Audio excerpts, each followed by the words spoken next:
If We Were Giants, Chapter 16.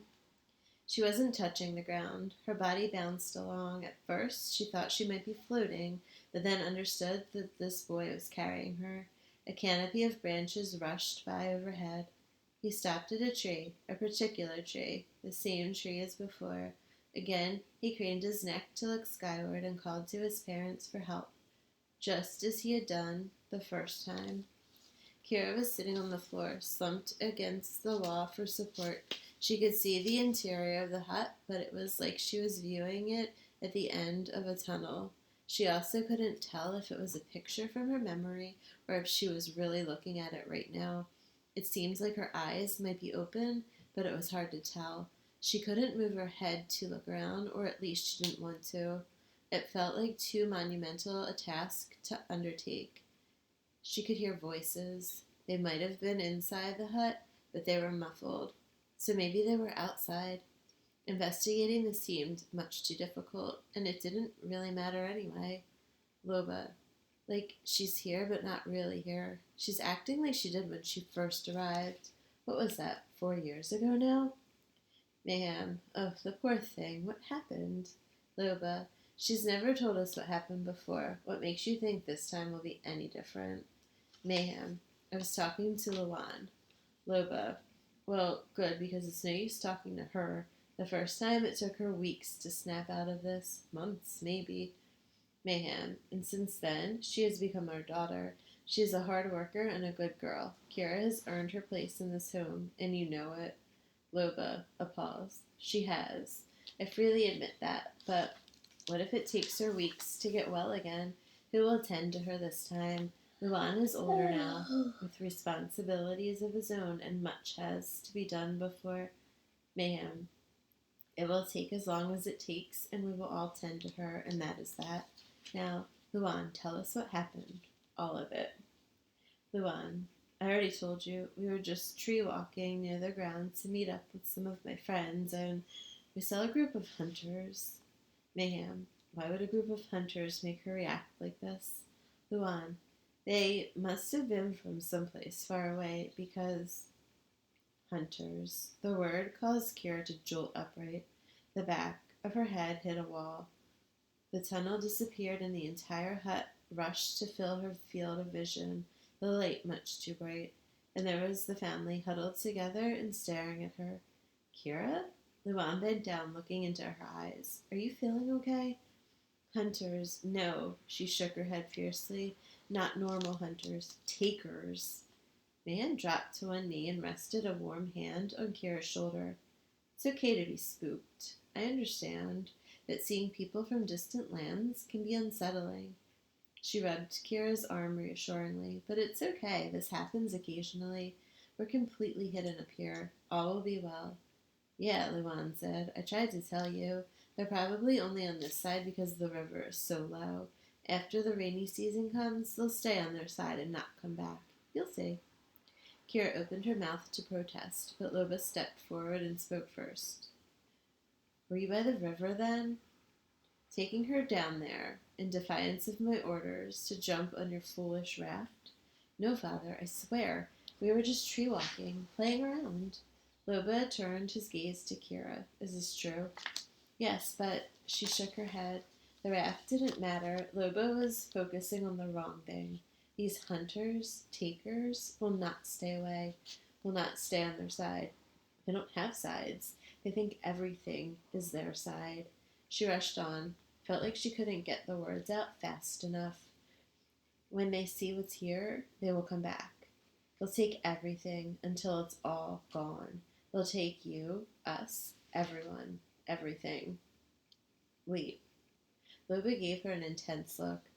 This is the way you talked when we first met you. Does this... He glanced at Mayhem and Luan. Before turning back to her, he lowered his voice. Does this have anything to do with before? Before you came here? Kira's eyes roved their curious faces.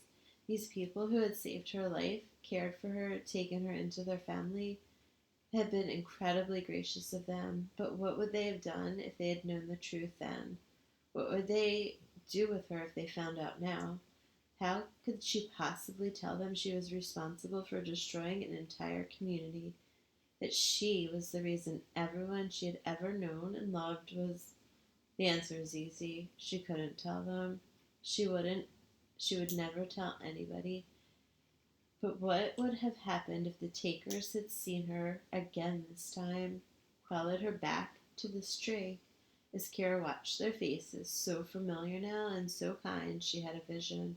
This hut, these people, this tree, this entire forest going up in flames as the black smoke choked her, and she realized it was all her fault. The darkness took her again. Someone had put her in the hammock. The next several days, or was it weeks, passed by in a haze as she lay there. Intense memories rose up one after the other, so many of them that her mind would black out to prevent a fatal overload. But ultimately, that was no help at all, because in the darkness of sleep, the dreams would come, visions of what must have taken place in the volcano, and then her body would jolt awake to save her from the horror of her dreams. And so the cycle continued. It was impossible to say which was worse, waking or dreaming, and most of the time she couldn't figure out which was which. Interspersed with this unyielding terror were blips of relief. She was barely aware of what was happening, but she tried to hold on to these moments. Luan bringing her a cup of water and helping her sip. Mayhem lying in the next hammock and pressing a cool strip of cloth to her forehead. Loba trying to entice her with a freshly grilled strip of crocodile meat. These acts of compassion saved her from being completely sucked into the black storm raging inside her mind. Can you believe it's sunny now? Yes, it's sunny now. One morning, Kira opened her eyes to birdsong and a breeze rustling the leaves. She was mentally and emotionally exhausted, but the flood of memories had slowed to a trickle. The rest of them were still lurking. She was quite certain, ready to overflow and engulf her at any time. But at least for this moment, her mind was mostly clear, functional anyway. Kira took the opportunity to think about what she should do next. She could brush off Loba's questions, pretend everything was fine, agree with the family that this was just a random group of hunters, and that they would wander back to their own land soon, never to be heard from again. But she knew she would never do this. For one thing, this family had been too good to her, and for another thing, lying and pretending were not going to keep the takers from coming back. Another option was confessing everything, of course. That was not something she'd be able to do. After losing one family, she could really look another family in their eyes and watch their faces. I got the blanket. As tolerance toward her turned to doubt and anger and revulsion and hate, she did not think she could survive that.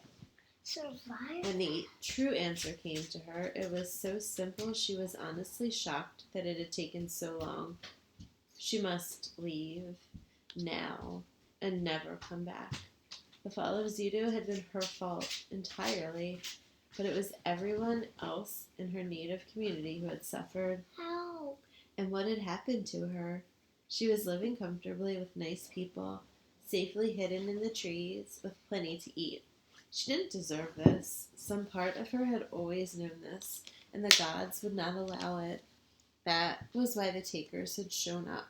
It was her inescapable punishment coming to find her at last. If she left, the tree folk would be spared. She should have made the ultimate sacrifice at the takers' camp that night, presenting herself to Red Streak and his troops, and accepted the outcome as the consequence of sneaking outside without her father. If she'd only had the courage to do that back then, Zudo would still be a happy and thriving community today. But instead she had run, taken the easy way out, and ended up leading the takers right to Zudo's doorstep. So now it was time for her to accept the fate she had rightfully earned. Exile herself from her second home and keep the tree folk safe. Kira listened carefully for any sounds coming from the hut above. All was silent. The family must be out and about their business in the forest. Perfect. She pulled herself out of her hammock and made her way to the platform above. It would take a quick minute to pack her few possessions, and then she could leave this place forever.